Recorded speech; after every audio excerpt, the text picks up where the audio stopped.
I never expected to become a farmer at 35. But when that certified letter arrived, claiming the HOA owned mineral rights to my grandfather's land, I knew something wasn't right. Especially when I discovered their president had forged documents while Grandpa was in the hospital. How would I stand up against a powerful HOA determined to steal my family's farm right out from under me?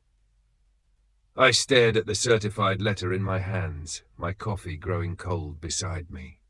"This must be a mistake," I whispered to the empty kitchen. The paper trembled slightly as I read it again. According to the Sycamore Heights Homeowners Association, they owned all mineral rights to my grandfather's farm, my farm now, and planned to start digging up my land in just 4 weeks. Grandpa's funeral was barely 2 months ago. After he passed, I'd left my cramped apartment and soul-crushing accounting job in the city to take over his 15-acre property in Willow Creek. The farm had been in our family for 3 generations. I'd spent every childhood summer here, helping him tend the peach orchard, gathering eggs, and learning how the land breathes with the seasons. I grabbed my phone and dialed the number on the letterhead. After being transferred 3 times, a clipped voice answered. Margaret Holloway speaking. "Miss Holloway, I'm calling about this letter claiming your association owns mineral rights to my property. There must be some confusion." "No confusion at all, Mr. Mitchell.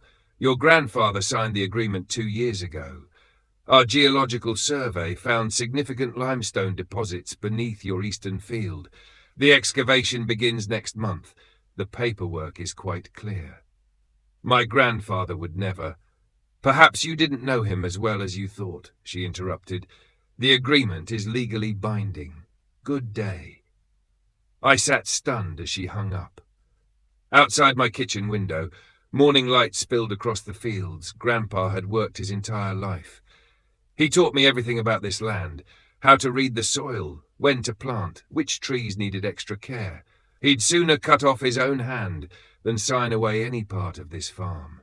That afternoon, I drove to the edge of my property, where it bordered Sycamore Heights.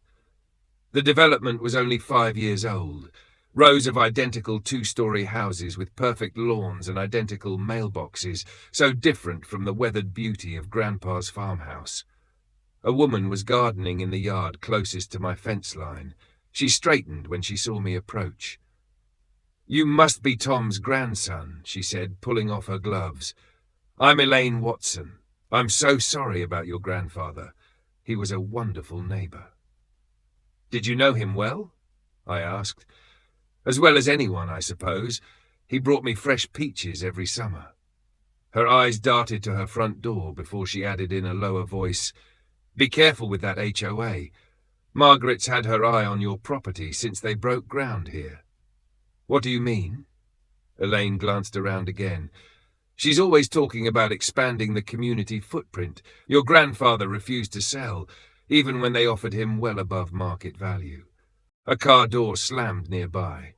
Elaine quickly put her gardening gloves back on. "I should get back to my flowers. The HOA only allows certain approved plants. Got cited last month for unauthorized hostas." She forced a laugh as I walked back toward my house. A silver SUV cruised slowly past.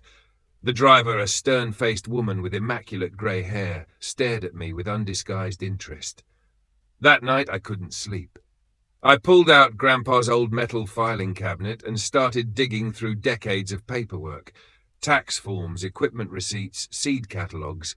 Nothing about mineral rights. Around 2 a.m., I found a folder labeled Property Documents, containing the original deed from 1963, when my grandfather bought the place from the Wilson family. I read every line carefully. The deed explicitly stated that all mineral rights conveyed with the property, with no provisions for separation. According to this, no one but the property owner could claim those rights. The next morning, I drove to the county records office. The clerk, an older man named Frank with reading glasses perched on his nose, helped me search through property records. "Here's the original deed," he said, pointing to a document that matched what I'd found in Grandpa's cabinet. And here's the property tax history, building permits, boundary adjustments when they put in the county road in '87. What about any transfer of mineral rights? I asked. Frank adjusted his glasses. Let me check. That's odd. He turned his computer screen so I could see it. There is a mineral rights transfer filed 2 years ago, signed by Thomas Mitchell, transferring all subsurface rights to the Sycamore Heights Community Development Corporation. My stomach dropped. Can I see the actual document? Frank printed a copy. There it was, a legal-looking document, with what appeared to be my grandfather's signature at the bottom, dated April 15th, 2022. But something felt wrong. I studied the signature closely. Do you have any other documents my grandfather signed on file for comparison? Frank found a property tax appeal from 5 years ago. When he laid the documents side by side, I could see subtle differences in the signatures. Grandpa's distinctive looping T was missing from the mineral rights transfer. As I drove home, my phone rang. It was my Aunt Susan, Grandpa's youngest sister. I got your message, she said, about Grandpa supposedly signing over mineral rights. Did he ever mention anything about it to you? Never. And Tom, there's something else you should know. I was looking through my calendar from that time. April 15th, 2022. That's when the document was supposedly signed, right? Yes. Your grandfather was in the hospital then. He had his stroke on April 2nd and wasn't released until the 27th. He couldn't even hold a pen for weeks afterward. I visit him every day. There's no way he signed anything on the 15th. My hands tightened on the steering wheel. The signature is forged. It has to be. What are you going to do? I pulled into my driveway and stared at the farmhouse. Golden light bathed the porch where Grandpa and I had shelled peas and watched fireflies on summer evenings. Whatever it takes, I said. This farm stays in our family. As the sun set, I noticed a drone hovering over my eastern field, the area where the HOA claimed valuable limestone deposits existed. When I walked toward it, the drone quickly retreated toward Sycamore Heights. They were watching me, planning their move. But now I knew something they didn't. Their claim was based on a forgery. The question was, how could I prove it before their bulldozers arrived in less than 4 weeks? My truck skidded to a halt as I spotted 2 men in hard hats placing surveying stakes along my eastern field. I jumped out, heart pounding against my ribs. "What do you think you're doing on my property?" I demanded, trying to keep my voice steady. The taller man barely glanced up. "HOA contracted us to mark the excavation zones. We have permits." He waved a clipboard dismissively. "I never agreed to any excavation," I said, stepping closer. "This land belongs to me. Take it up with the homeowners association, buddy. We're just doing our job." I pulled out my phone. "Then you won't mind if I call Sheriff Davis to verify those permits?" The men exchanged looks. "We'll come back when the paperwork's sorted," the shorter one muttered. They gathered their equipment and retreated to their truck. As they drove away, my elderly neighbor, Mr. Jenkins, hobbled across his adjacent field, leaning heavily on his walking stick. "Saw you run those fellas off," he called. "Good for you. Those Sycamore Heights people think they own the whole county." "Mr. Jenkins, did you know my grandfather well?" 50 years, man and boy," he nodded.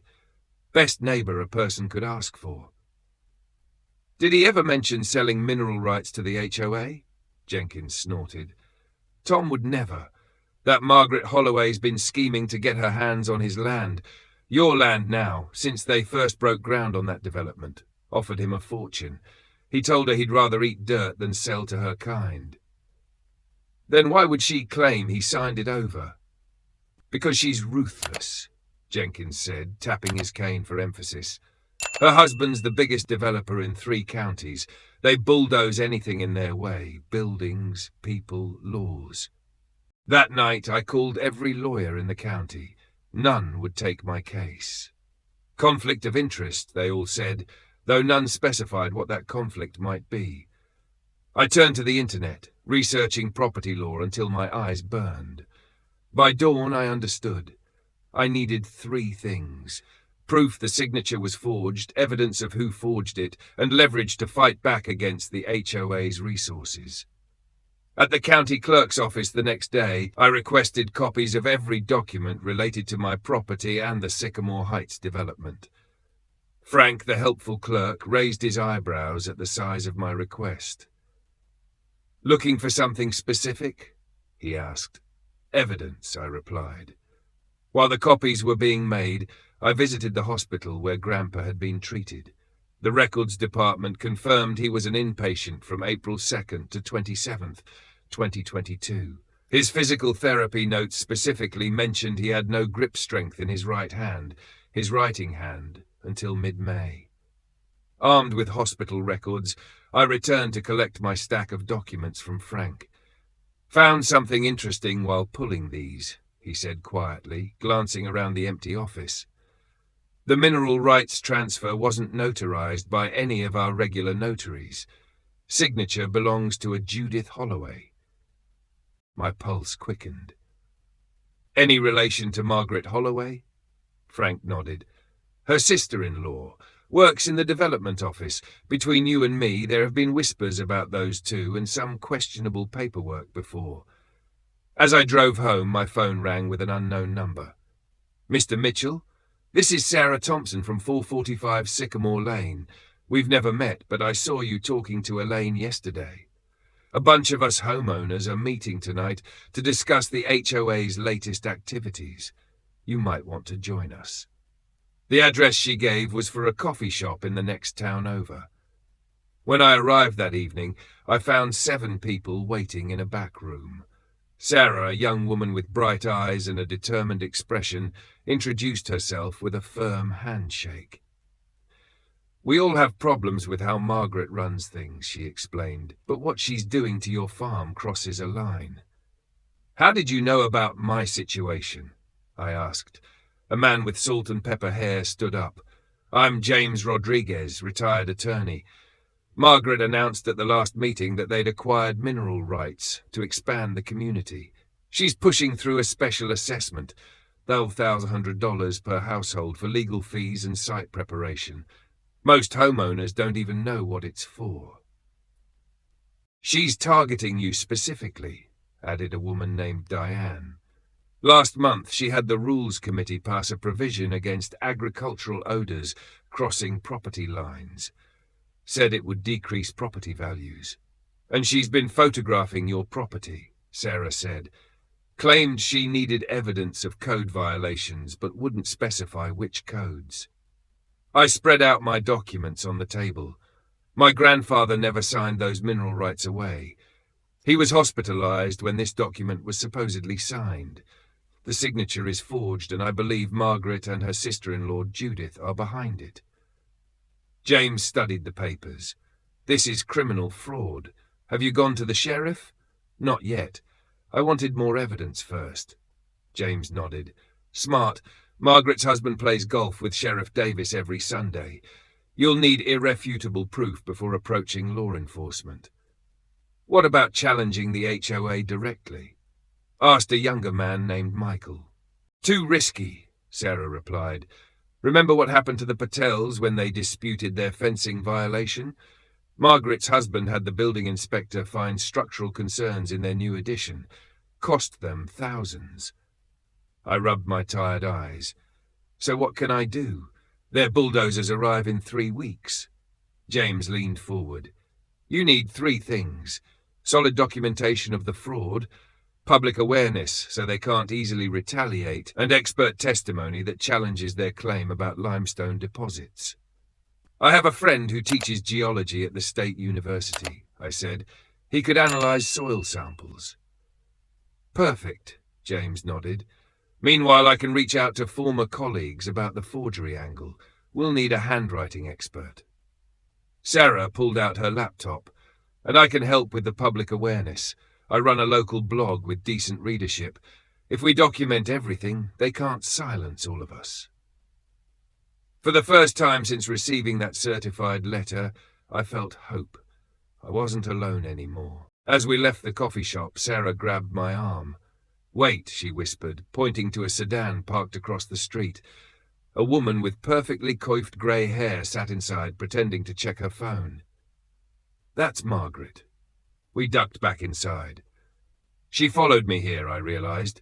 She knows we're organizing. "This changes our timeline," James said grimly.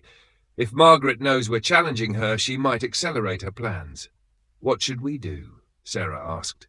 I thought about Grandpa, about his weathered hands working that land for decades, about the promise I'd made to keep the farm in our family. "We fight back," I said. "First thing tomorrow, I'm calling my geologist friend.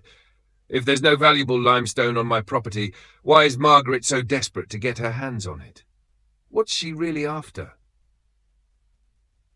None of us noticed the small red light blinking in the coffee shop's corner, a security camera capturing our entire meeting, streaming directly to a computer in Margaret Holloway's home office. I jumped at the knock on my door. It was almost 9 p.m. Through the peephole, I saw a woman about my age, nervously glancing over her shoulder. "I'm Sarah Thompson," she said when I opened up. "I live in the house with the blue shutters that backs up to your east field." Her voice dropped to a whisper. "I need to talk to you about the HOA. They're not just after your land. They're making all our lives a nightmare." I invited her in, offering fresh-picked peach tea. Sarah's story poured out between sips. Margaret Holloway ran the Sycamore Heights HOA like her personal kingdom. Sarah had planted native wildflowers to help local bees.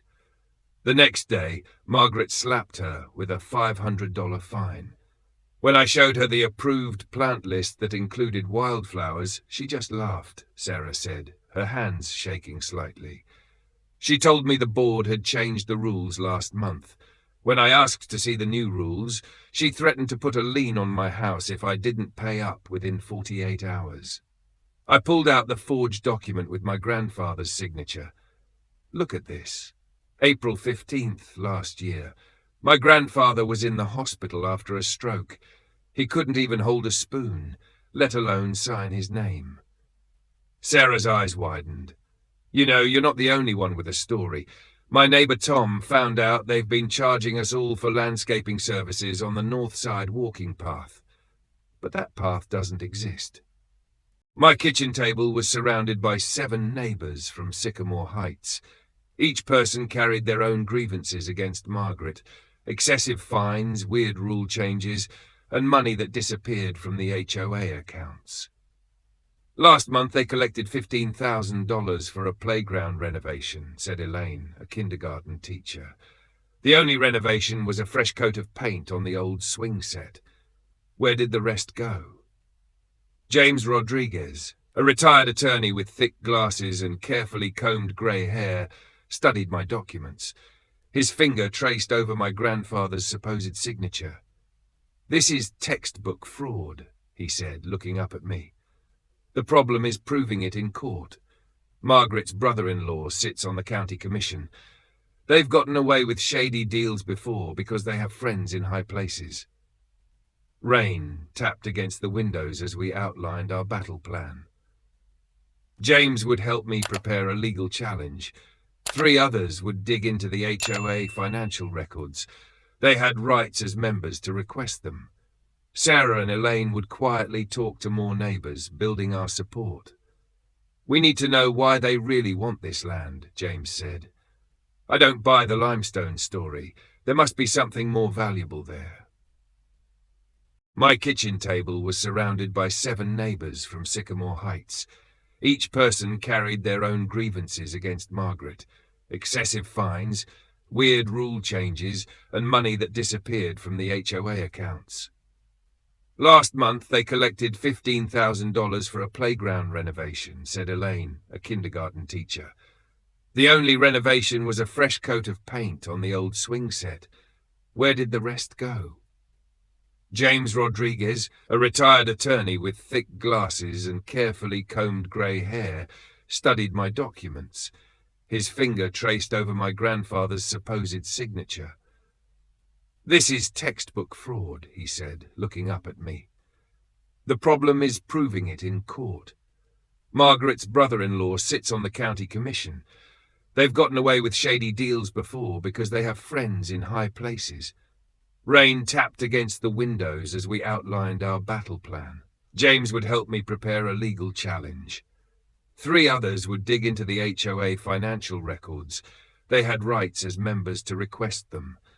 Sarah and Elaine would quietly talk to more neighbors, building our support. "We need to know why they really want this land," James said. "I don't buy the limestone story. There must be something more valuable there." I nodded, remembering something.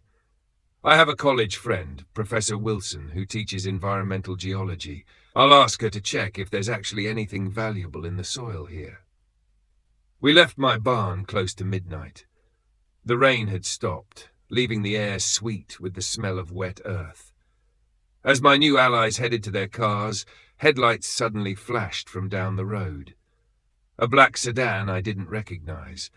Through the darkness, I caught the glint of binoculars. When I started walking toward them, the car engine roared to life, tires spitting gravel as it sped away. "What was that?" Sarah asked, freezing in place. A chill ran up my spine. "Someone watching us. We need to be careful. Margaret has eyes everywhere." "Do you think they heard our plans?" Elaine whispered.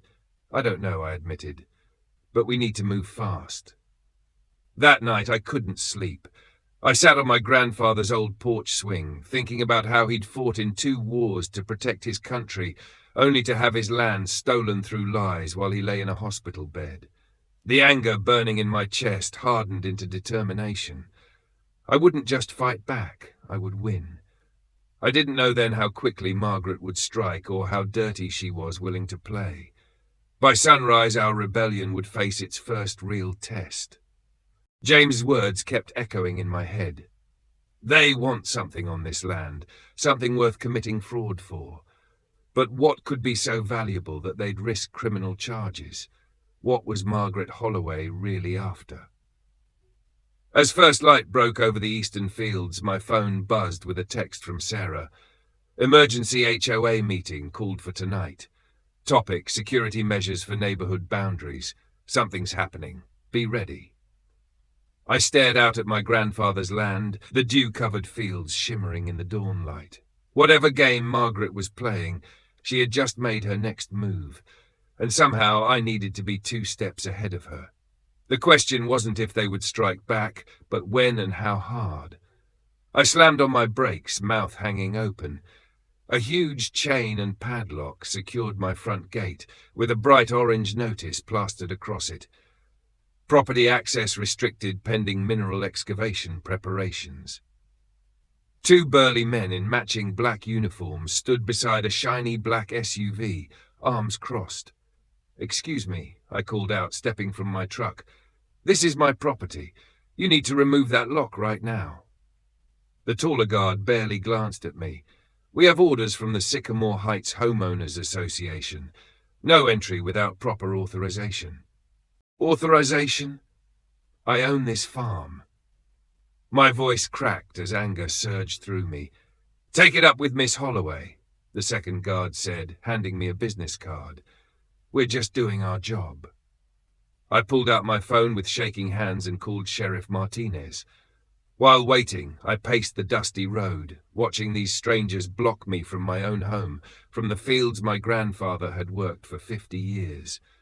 20 minutes later, the sheriff's cruiser pulled up, gravel crunching under its tires. Sheriff Martinez, a stocky man with kind eyes that looked everywhere but at me, reviewed the paperwork the guards handed him. "I'm sorry," he finally said, his voice low. "They filed the proper documents yesterday. According to this, they have legal access rights for surveying." "Based on a forged signature," I protested. The sheriff sighed.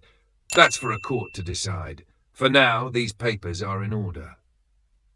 He must have seen the devastation on my face because he added quietly, "Get yourself a good lawyer fast, and I'd suggest you document everything." Then I need a copy of all that paperwork, I insisted. The guards reluctantly made copies with a portable scanner from their SUV. I spent the day in my truck, watching strangers walk freely on my land, while I couldn't even check on my chickens or water my vegetables. My hands shook as I unlocked the chains I had secretly put around my tractor last night. The security guards watching my farm hadn't noticed me sneaking out before dawn. I climbed up, started the engine, and drove straight toward my padlocked front gate, where news vans were already gathering. "That's far enough!" yelled one guard, rushing forward with his hand up. I cut the engine and stood up on the tractor seat. "This is my property, and today everyone will learn the truth." Camera crews pointed their equipment my way as I held up folders of evidence. Neighbors from Sycamore Heights gathered behind the reporters, many holding homemade signs saying HOA fraud and support local farms. "For weeks, the Sycamore Heights HOA has claimed they own mineral rights to my family farm," I called out loudly. "They locked me out of parts of my own land. They threatened me with legal action. But I've discovered what they're really after." I spread a large county map across my tractor hood. This isn't about limestone deposits. It's about this proposed highway exit that would make their properties worth millions more, but only if they can steal my eastern field. A black SUV screeched to a halt, and Margaret Holloway stormed out, her face red as a tomato. She wore an expensive suit and looked ready for battle. Texts from my new allies. Emergency meeting was a disaster. Margaret announced a $2,000 special assessment from each house for legal expenses for the mineral project. She went ballistic when people asked questions, said anyone who didn't pay would face immediate fines. We recorded everything. She mentioned your grandfather willingly signing over rights, got her lying on tape. As darkness fell, I finally saw headlights approaching. Professor Wilson's ancient Subaru. She rolled down her window, her grey curls bouncing as she nodded toward the guards. "Your friends told me what happened. Got room in that truck for an old geologist with bad knees." We stayed up late, planning our next move. The guards changed shifts at midnight, and the night crew seemed less interested in their job. Professor Wilson sketched a rough map of my property. "We need soil samples from these 5 areas," she explained. "If they're claiming valuable limestone deposits, we need proof of what's actually there." At dawn, while the night guards dozed in their SUV, we slipped through a gap in the fence, far from the main gate, with spades and collection tubes. We quickly gathered samples from different parts of my land. My heart pounded the entire time, expecting shouts or sirens, but we made it back undetected. By afternoon, Professor Wilson had completed her tests in the mobile lab she'd brought in her car. She pushed her glasses up her nose, frowning at the results. "There's nothing special about this soil," she declared. "Completely ordinary agricultural land with standard limestone content that you'd find anywhere in this county." I stared at her. "So they're lying about the mineral deposits. Why go through all this trouble for regular farmland?" The answer came that evening. James called, excitement making his voice crack. "I found something in the county development plan that wasn't publicly announced yet. There's a proposed highway exit that would connect directly to Sycamore Heights. It would increase property values by at least 30% overnight." "What does that have to do with my farm?" I asked. "The only viable route for this exit would cut through what's currently your eastern field, the part that borders Sarah's backyard. They need your land for road access, not minerals." Suddenly, it all made sense. This wasn't about limestone, it was about money. Millions in increased property values. Margaret stood to make a fortune on her own 3 investment properties in Sycamore Heights, plus whatever kickbacks she might get from developers. "How do we fight this?" I asked, my mind racing. "We go public," James said firmly. "Local news, social media, everything. Margaret wants to operate in the shadows. Let's drag this whole scheme into the light. That night, we crafted our plan. Sarah contacted her cousin, who worked at the local TV station. James prepared legal documents challenging the forged mineral rights transfer.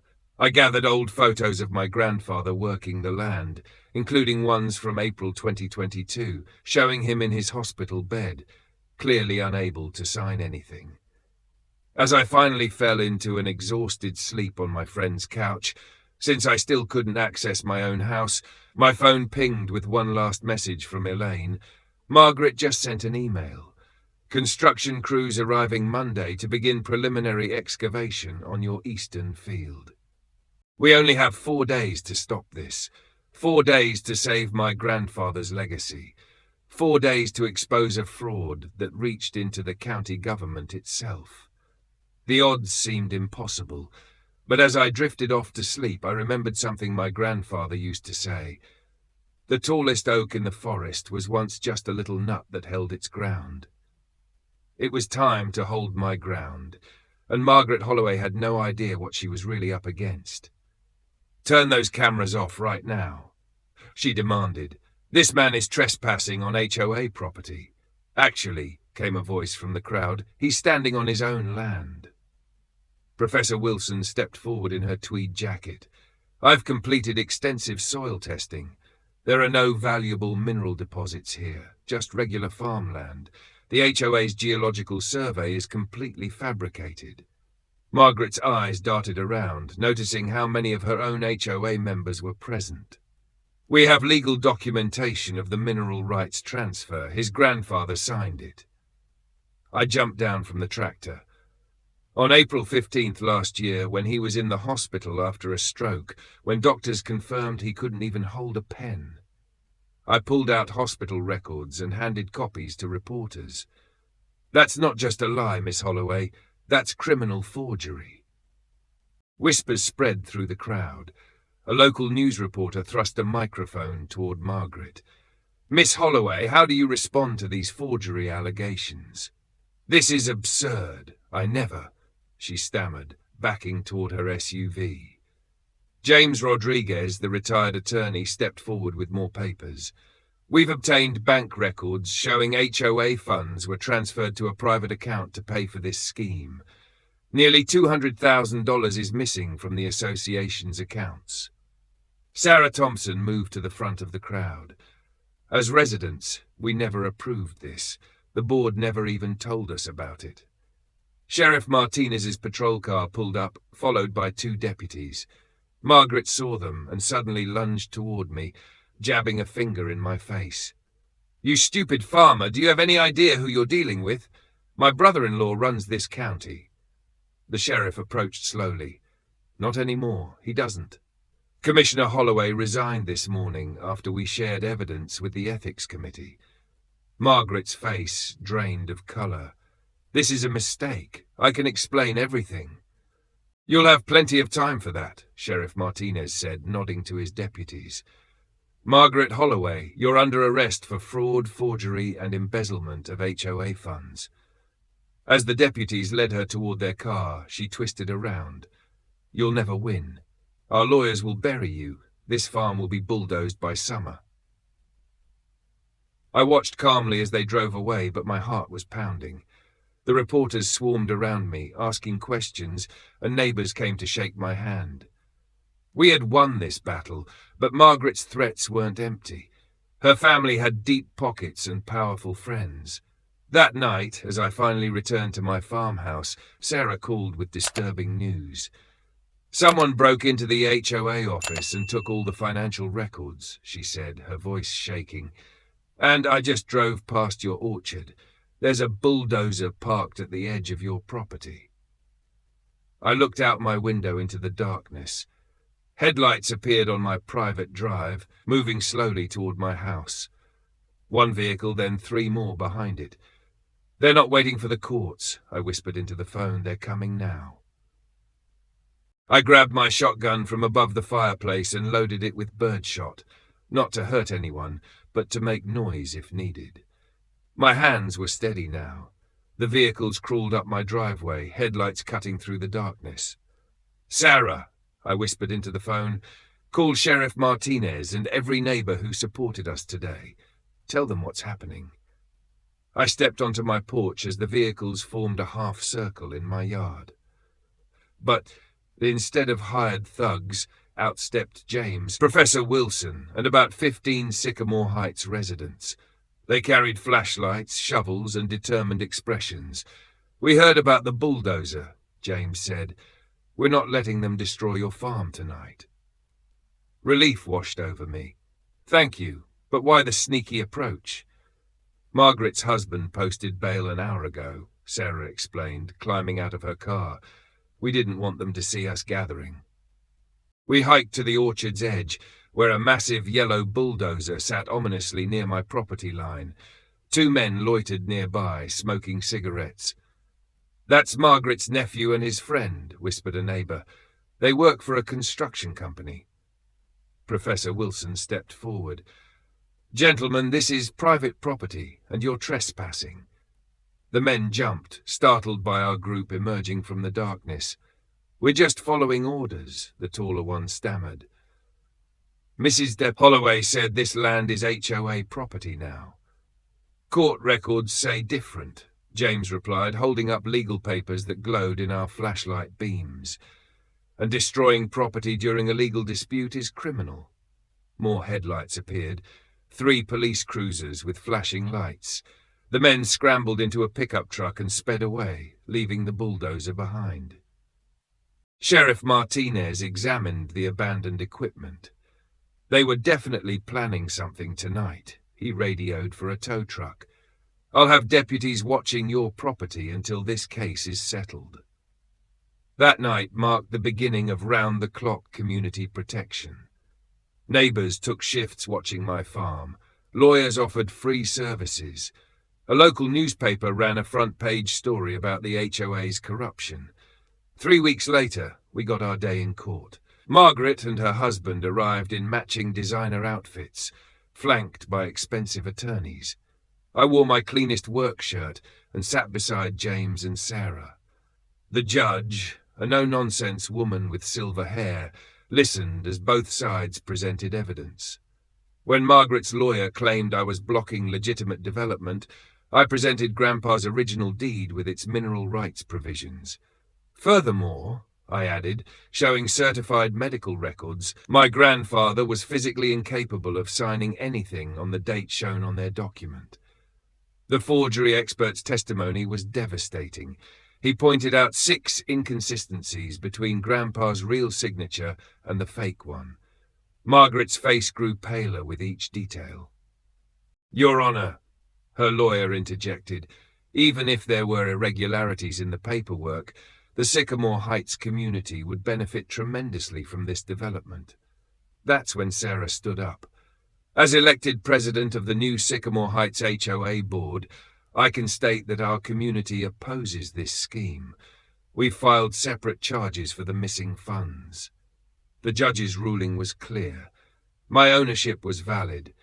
The mineral rights document was fraudulent, and Margaret and 2 former board members would face criminal charges. Outside the courthouse, reporters thrust microphones at me. "What happens now to the development plans?"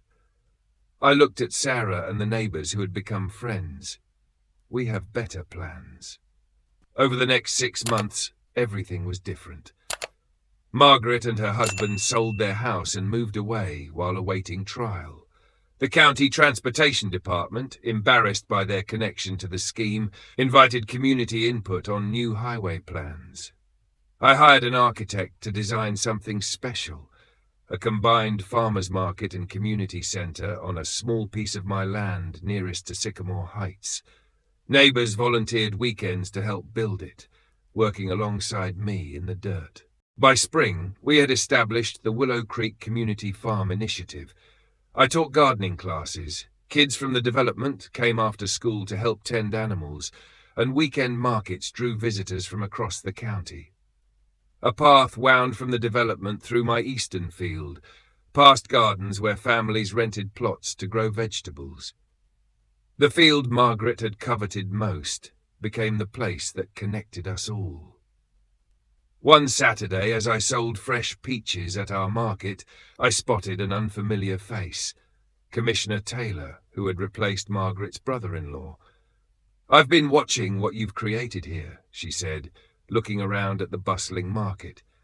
"The county is revising its rural preservation policies. Would you consider serving on our advisory board?" That afternoon, Mr. Jenkins sat with me on my porch, watching children chase butterflies in the meadow where bulldozers nearly destroyed everything. "Your grandfather fought developers 3 times over the years," he revealed, sipping lemonade.